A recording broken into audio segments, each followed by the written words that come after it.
Baik, ketemu lagi dengan Pak Royes di sini di dalam channel Pojok Kewarganegaraan. Tentunya di video kali ini saya akan melanjutkan BIMTEK Guru Belajar seri pendidikan inklusif. Kali ini saya sudah memasuki pembelajaran hari ketiga, di mana di pembelajaran hari virtualnya. Nah, sekarang saya sudah mengerjakan pembelajaran hari ketiga.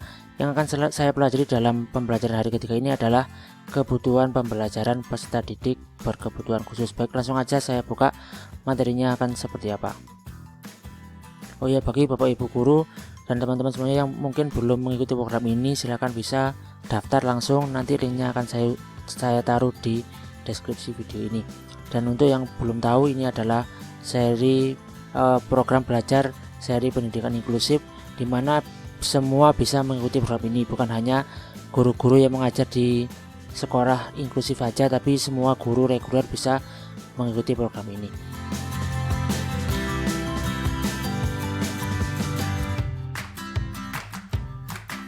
Baik, ini dia materi mengenai kebutuhan pembelajaran peserta didik berkebutuhan khusus.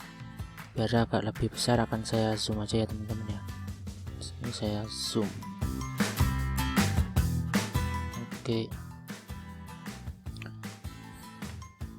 Jadi seperti yang ada di pengantar tadi, bahwasanya setiap peserta didik yang berkebutuhan khusus tentunya membutuhkan perlakuan yang berbeda-beda ya, karena mungkin ada yang punya kekurangan atau hambatan dalam penglihatannya, dalam pendengarannya, ada yang autisme dan yang lain, itu perlu membutuhkan perlakuan yang berbeda. Nah, tentunya di sini menurut saya untuk guru-guru yang mengambil jurusan ini sih menurut saya keren sekali ya, karena mereka mau mempelajari hal seperti ini ya.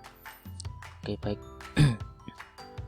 Untuk yang pertama adalah anak dengan hambatan penglihatan atau biasa disebut dengan tunanetra. Layanan khusus dalam pendidikan bagi anak dengan memerlukan huruf braille ya, kayak huruf yang bisa diraba itu ya. Bagi yang hambatannya total, terus bagi yang masih memiliki sisa penglihatan diperlukan kaca pembesar atau huruf cetak besar. Media dapat diraba dan didengar atau diperbesar. Itu adalah kalau misalkan masih bisa melihat tapi cuma dikit-dikit ya.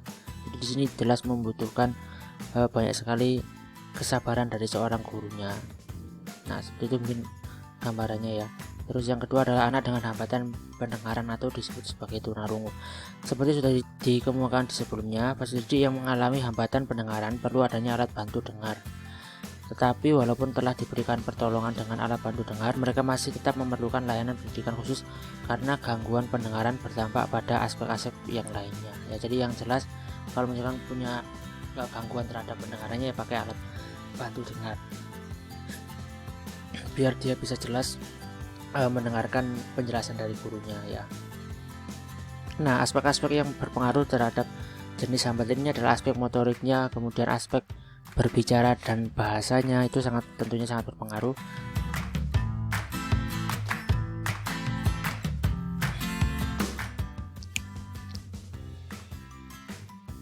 Nah, untuk yang selanjutnya adalah itu yang nomor 3 mungkin ya. Itu yang nomor 3, kebutuhan pembelajaran anak dan hambatan fisiknya. Anak dan dengan hambatan gerak. Anak dengan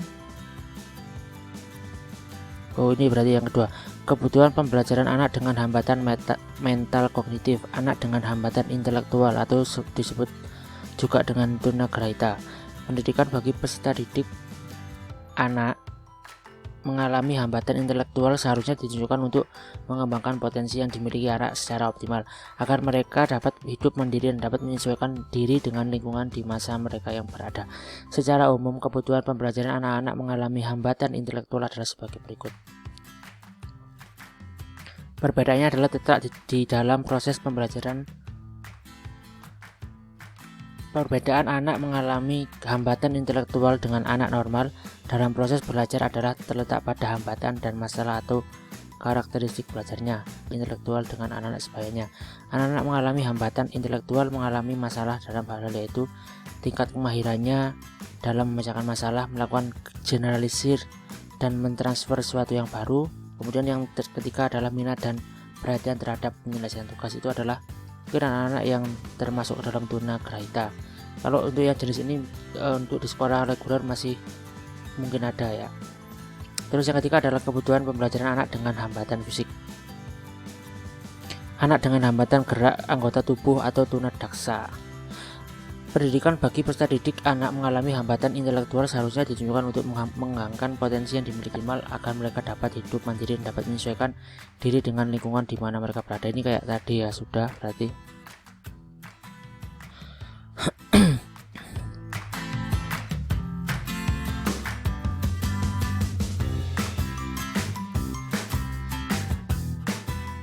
Nah, secara umum kebutuhan untuk tunadaksa atau anak dengan hambatan gerak tubuh adalah ini ya, yang pertama sama ya, terletak pada hambatan dan masalah atau karakteristik belajarnya. Terus punya hambatan dengan teman sebayanya, terkait dengan kemahiran memecahkan masalah, melakukan generalisasi dan mencari sesuatu yang baru, dan minat dan perhatian terhadap penyelesaian tugas. Jadi ini kayak ciri-cirinya itu hampir dengan yang hambatan intelektual tadi. Oke, terus yang keempat,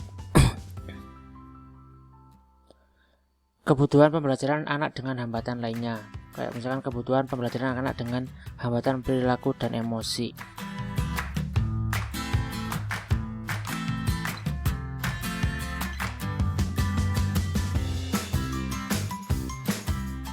Terus ada lagi kebutuhan pembelajaran anak cerdas dan berbakat istimewa.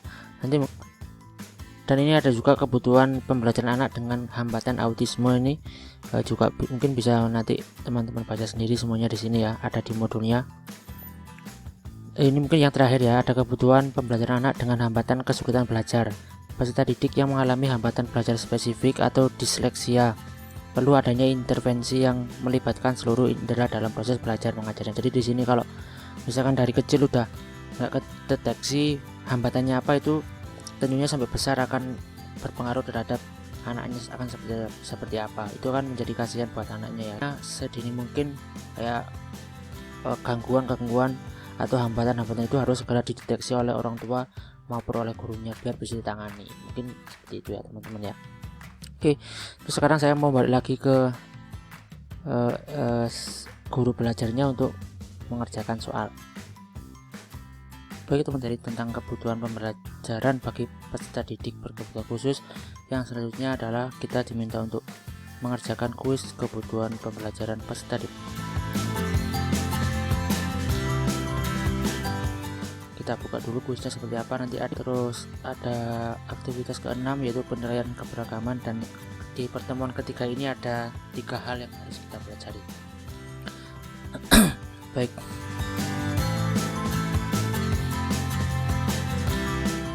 Oke, soalnya seperti ini. Bayangkan di kelas Anda terdapat peserta didik yang mengalami hambatan penglihatan. Pastikan kebutuhan pembelajaran seluruh peserta didik di kelas dapat terpenuhi. Tuliskan minimal 150 kata. Oke, jadi ini posisinya di dalam kelas ada hambatan, yaitu ada peserta didik yang mengalami hambatan penglihatan, terus pendengaran, dan hambatan intelektual. Jadi ada 3 hambatan di situ. Penyesuaian apa saja yang harus kita lakukan? Nah, tentunya di sini yang harus kita jawab seperti ini ya. Jadi untuk peserta didik yang mengalami hambatan terhadap penglihatannya, nanti di dalam pembelajarannya harus ada didik yang mengalami hambatan terhadap penglihatannya itu harus diupayakan huruf braille biar dia bisa membaca ya, dia bisa meraba walaupun dia nggak bisa membaca. Terus untuk peserta didik yang mengalami hambatan pada pendengarannya itu tentunya diusahakan untuk adanya alat bantu dengar biar dia bisa mendengarkan suara kita dengan jelas. Dan untuk yang terakhir, peserta didik yang mengalami hambatan terhadap intelektualnya itu dengan cara memberikan jenis soal yang mungkin berbeda dengan teman-temannya yang lain ya, mungkin jenis soal yang lebih mudah. Jadi seperti itu ya. Oke, kemudian kita finish.